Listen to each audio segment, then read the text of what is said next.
আরে মাথায় তো চুলকাচ্ছে কেন? আরে তোমার ইউনিফর্মে ওটা কি লেগে আছে? ধোনি নাকি? আরে পাগল নাকি? এখনো তো 1 মাস চালাবো, তারপরে ধোবো। ছি, তাই তো ভাবছিলাম ক্লাসে তো নোংরা গন্ধ কোথা থেকে আসে? এখান থেকে আসে। তোমাদের না কি হলো গন্ধ?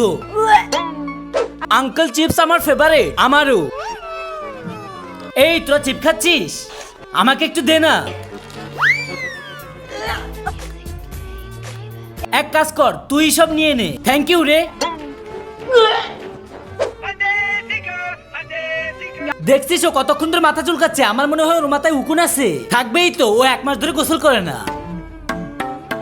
এখন দেখ এমনিতেই খেতে বসে যাবে। ওই দেখ ওই যে খেতে বসে গেছে। চল চল তাড়াতাড়ি, আমার বমি আসতেছে। শোন, তোর বাংলা খাতাটা একটু দিবি? ব্যাগে আছে, বার করে নে। ছি, কক রে, তোর ব্যাগটা কত নোংরা, আর এর ভিতর পোকামাকড় সব ময়লা টলা সব ভরা। ক্লাসে সবচেয়ে পরিষ্কার ব্যাগটাই আমার।